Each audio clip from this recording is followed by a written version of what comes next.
अगर आपने किसी पे चेक बाउंस का केस किया है या आपके ऊपर चेक बाउंस केस चल रहा है और अगर आप चाहते हैं कि राजीनामा करना लेकिन अगली पार्टी नहीं मान रही, तो ये वीडियो आपके लिए है। हाल ही में 2025-26 में सुप्रीम कोर्ट ने चेक बाउंस पे बड़ी गाइडलाइंस जारी की, जिसमें हमने वीडियो बनाया था, और उन गाइडलाइंस में एक और बड़ा परिवर्तन किया, बदलाव लाया, जहां पे बोला गया कि अगर चेक बाउंस केसेस में राजीनामा होता है तो कितने % पेनल्टी आपको देनी पड़ेगी।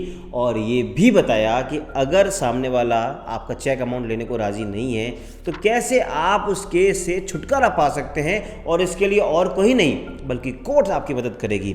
क्या है माजरा, क्या है जजमेंट, क्या है कानून और क्या हम कर सकते हैं, जानेंगे इस वीडियो में। Welcome back to channel. मैं हूं आपका अपना वकील एडवोकेट नमन मनोत और आप मेरे साथ देख रहे हैं लीगल शॉर्ट्स।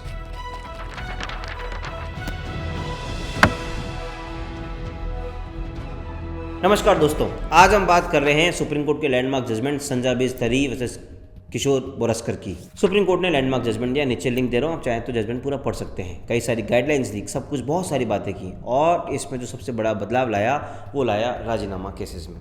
हम बात करेंगे इस राजीनामा के, लेकिन उससे पहले एक जरूरी अनाउंसमेंट। अगर आपके जीवन में कोई कानूनी समस्या है तो आप, मैं एक नीचे लिंक दे रहा हूँ, उस लिंक पर क्लिक करके मुझसे या मेरी टीम से घर बैठे बात कर सकते हैं। और अगर आपको ऐसा कंटेंट पसंद आ रहा है, प्लीज़ सब्सक्राइब लीगल शॉर्ट्स। देखिए, पहले के जब केसेस होते थे चेक बाउंस के, तो ऐसा होता था कि अल्टीमेटली आपको जेल भेजना वो एम नहीं है, उद्देश्य नहीं है। बस ये है कि किसी ने कुछ चेक दिया है, बाउंस हो गया है, तो उसको उसका पैसा मिलना चाहिए। इसलिए कोड बनाई गई, पूरा एक्ट लाया गया, पूरा सिस्टम, इकोसिस्टम बनाया गया, और इस तरह से पैसे मिलना शुरू हुए। लेकिन जब धीरे धीरे समय बढ़ा तो कोर्ट्स को पता लगने लगा कि आज के टाइम पे सबसे ज़्यादा लिटिगेशन ही चेक बाउंस केसेस की हो रही है, क्योंकि हर तीसरा चौथा चेक बाउंस हो रहा था। तो इससे बचने के लिए वो कई सारी गाइडलाइंस लेके आए। फिर जब धीरे धीरे और समय आगे बढ़ा तो कोर्ट्स को पता लगा कि जब चेक बाउंस का आप नोटिस भेज देते हैं, जब आप चेक बाउंस का केस कर देते हैं, तो दोनों पार्टी में अक्सर राजीनामा हो जाता है। अब अगर राजीनामा हो जाता है तो क्या करा जाना चाहिए?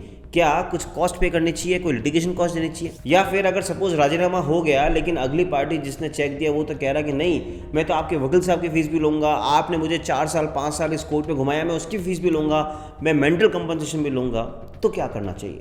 तो इसके लिए सबसे पहले एक दामोदर एस प्रभु नाम का जजमेंट दिया था, जहाँ पे उन्होंने कई सारी गाइडलाइंस दी और बताया कि अगर किस किस स्टेज पर जाकर जब राजीनामा होता है तो कितनी कितनी पेनल्टी आपको लीगल एड अथॉरिटी को देनी पड़ती है। लेकिन 2025 में समय और आगे बढ़ा, सुप्रीम कोर्ट और एक स्टेप आगे बढ़ी। सुप्रीम कोर्ट ने एक ज़रूरत महसूस की कि इस दामोदर एस प्रभु जजमेंट देने के बावजूद भी आज भी चेक बाउंस के केसेस में राजीनामा कम हो रहे हैं, और दूसरा, चेक बाउंस केस में राजीनामा हो रहे लेकिन जो कंप्लेनेंट है वो पलट जाता है, वो कहता है कि नहीं, मुझे तो कोर्ट फीस दिलाओ, मुझे तो मेरे वकील का खर्चा दिलाओ, XYZ। तो क्या किया जाए? तो फाइनली संजाबिज थरी में सुप्रीम कोर्ट ने गाइडलाइंस दी। ये 4 गाइडलाइंस या 4 स्टेज हैं, उसको मैं अपने स्क्रीन पे भी शो कर रहा हूँ, आप बहुत ध्यान से सुनिएगा। अगर दोनों पार्टी में, यानी जो कंप्लेनेंट और जो एक्यूज्ड है, उनमें अगर राजीनामा हो जाता है तो एक सर्टेन परसेंटेज फीस डिसाइड कर दी सुप्रीम कोर्ट ने, और कहा कि ये परसेंटेज अगर आप जो लीगल एड अथॉरिटी है वहाँ जमा कर दोगे तो आपके केस को राजीनामा मान लिया जाएगा, केस को वहीं ख़त्म कर दिया जाएगा। अब वो पहली स्टेज है, चेक बाउंस का केस डाला, आपके बयान हुए, और जब डिफेंस, यानी जब आप एज ए एक्यूज जब आप आते हो, आपकी एविडेंस हो रही है। अगर डिफेंस एविडेंस की स्टेज से पहले, यानी जब आप एज ए एक्यूज आके अपने बयान देते हो, उससे पहले अगर आपका राजीनामा हो जाता है तो आपको 0% पेनल्टी पे करनी है, यानी कुछ पैसा पे ही नहीं करना है। और सपोज डिफेंस एविडेंस हो गई आपकी, आपने बयान दे दिया, और ट्रायल कोर्ट का, जो NI कोर्ट का जजमेंट नहीं आया है, और उस बीच में अगर राजीनामा होता है, यानी post defence evidence and before the pronouncement of judgement of the trial court, तो आपको 5% ऑफ चेक अमाउंट की पेनल्टी पे करनी है लीगल एड में। और यही अगर आपका राजीनामा होता है अपीलेट स्टेज पे या रिविजनल स्टेज पे, यानी सेशन कोर्ट या हाई कोर्ट के लेवल पे, तो आपको मात्र 7.5% पेनल्टी पे करनी है। और यही अगर आपका राजीनामा सुप्रीम कोर्ट में जाके होता है तो आपको 10% पेनल्टी पे करनी है। इसको सिंप्लीफाई कर लेते हैं एक चेक अमाउंट लेके। फॉर एग्जांपल 1 लाख का चेक बाउंस हुआ, मुझे किसी ने लीगल नोटिस भेजा, मैंने उसको जवाब दिया, वो मेरे जवाब से सहमत नहीं हुआ, अल्टीमेटली उसने मेरे खिलाफ चेक बाउंस केस डाला, उसके बयान हुए, मुझे सम्मन आया, सब कुछ हुआ, प्रोसेस चलता गया। अब जब मेरे डिफेंस एविडेंस की बात आई, उससे पहले अगर मैं उसे राजीनामा कर लेता हूँ तो मुझे 0 रुपये देने हैं लीगल एड हेड को, उसको बस चेक अमाउंट देना है जो 1 लाख रुपए का, वो फ्री, मैं फ्री, केस खत्म। अब अगर डिफेंस एविडेंस मेरी होने के बाद यानी जजमेंट आने से पहले अगर मैं राजीनामा कर रहा हूँ तो 1 लाख तो मुझे उसको चेक अमाउंट देना ही है, बस जो 5% है जो पेनल्टी है वो मुझे देनी है लीगल एड को, यानी मेरा खर्चा हुआ 1,05,000 रुपये। अब यही मैं उस वक्त तक सेटलमेंट नहीं करता हूँ और मैटर जाता है अपील में एडीजे या डीजे जो सेशन जज है उनके पास, या फिर हाई कोर्ट में रिवीजन में, और अगर मैं तब राजीनामा करता हूं तब मुझे देना है 7.5% पेनल्टी, यानी 1 लाख रुपए का चेक तो उसको दूंगा क्योंकि राजीनामा है, और 7,500 रुपये मुझे देने लीगल एड अथॉरिटी में। और यही सुप्रीम कोर्ट तक मैं जाके राजीनामा करता हूं तो 1 लाख का चेक अमाउंट जो देना था वो, प्लस मेरे 10,000 रुपये सुप्रीम कोर्ट में पेनल्टी मुझे as a legal aid authority में देनी है। तो ये बेसिक पेनल्टी डिस्कस की और ये बताया कि आप कैसे अपने केसेस को सॉल्व कर सकते हैं। तो ये ध्यान रखिएगा, एक लाइन में कंक्लूजन, डिफेंस एविडेंस से पहले है तो कोई पेनल्टी नहीं, डिफेंस एविडेंस से जजमेंट आने तक है तो 5%, 5 से 7.5 हो जाती है अगर आप हाई कोर्ट या सेशन कोर्ट में राजीनामा करते हो, और सुप्रीम कोर्ट आते आते 10% पेनल्टी होती है। तो ये राजीनामा को बढ़ाने के लिए, प्रमोट करने के लिए सुप्रीम कोर्ट ने अपने गाइडलाइंस को ट्विक किया है, बदला है, परिवर्तन किया है। अब जो इस वीडियो का मेन उद्देश्य था और जो बड़ा बदलाव लाया गया है वो हम बात कर लेते हैं। सपोज मैंने आपको चेक दिया, वो चेक बाउंस हो गया, आपने मुझे नोटिस दे दिया, मैं आपको रिप्लाई नहीं कर रहा या रिप्लाई से आप सेटिस्फाइड नहीं है, आप केस डाल रहे हो, कोर्ट केस चल रहा है, मेरे खिलाफ सजा भी हो गई, मैं सब कुछ हो चुका। अब मुझे एक दिन पता लगता है कि यार राजीनामा करने में भलाई है, मैं आपके पैसे चुका देता हूँ। अब आपके मन में एक ये बात आ गई कि नमन जी किस बात के आप मुझे पैसे दे रहे हो, आपने मुझे 2 साल कोर्ट में घुमाया है, मेरे वकील के खर्चे लगे हैं, तो मैं क्या करूँगा?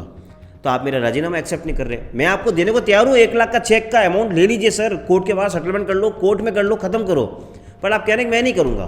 तो क्या होगा? इस बात को भापा सुप्रीम कोर्ट ने।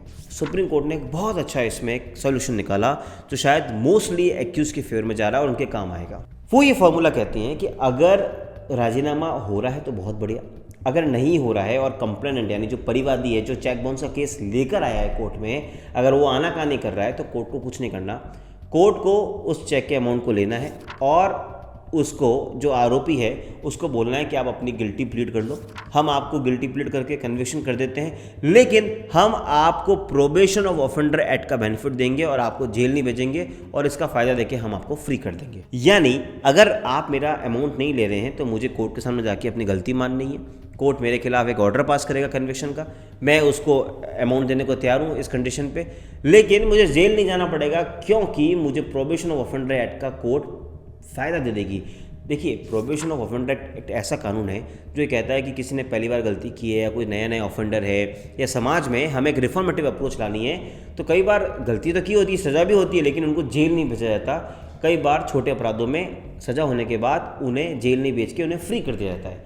यही प्रोबेशन ऑफ ऑफेंडर एक्ट में होता है। सेक्शन 4 है, सेक्शन 12 है, इन सब के बारे में बात करते हैं। पहली बार सेक्शन 138 के लॉ के जिस जुरिस्प्रूडेंस में लाया गया है। यानी अगर अब आप मेरा अमाउंट नहीं ले रहे हैं, मुझे चिंता की बात नहीं है, मुझे कोर्ट में जाके गिल्टी प्लीड करनी है, मुझे प्रोबेशन ऑफ ऑफेंडर एक्ट का फ़ायदा मिलकर मुझे कोर्ट फ्री कर देगी। तो ये कई बड़ी गाइडलाइंस हैं जो इस बार आई है और जिस पूरे 138 के जुरिस्प्रूडेंस को चेंज किया है। मुझे उम्मीद है आपको ये वीडियो पसंद आया होगा, लेकिन एक और बड़ी दिक्कत इसमें जो है वो आपसे डिस्कस कर लूँ। अगर मैं कंप्लेनेंट हूँ तो शायद मेरे लिए नुकसानदायक है कि अगर कोई आदमी मेरे से 5 साल बाद अगर राजीनामा करता है तो जो 5 साल उसने मेरा अमाउंट जो रखा उसका, मेरे इंटरेस्ट का क्या, जो मैंने वकीलों को फीस दी उसका क्या, जो मैंने 5 साल कोर्ट के चक्कर काटे उसका क्या। इन सवालों का जवाब तो शायद आने वाले टाइम में honourable supreme court of India खुद दे पाएगी, लेकिन इतना पता है कि इस गाइडलाइन से आपके चेक बाउंस के केसेस में राजीनामा बढ़ेगा। फिर भी अगर आपको लगता है कि आपके इसमें कुछ सुझाव, कुछ विचार हैं, मुझे नीचे कमेंट में लिखिए, कमेंट में हम बात करेंगे और बात करेंगे अगली बार किसी और अच्छे वीडियो पे, किसी अच्छे टॉपिक पे। ऐसा कंटेंट पसंद आ रहा है तो सब्सक्राइब कर लें। मिलेंगे अगली बार, तब तक के लिए जय हिंद, जय भारत।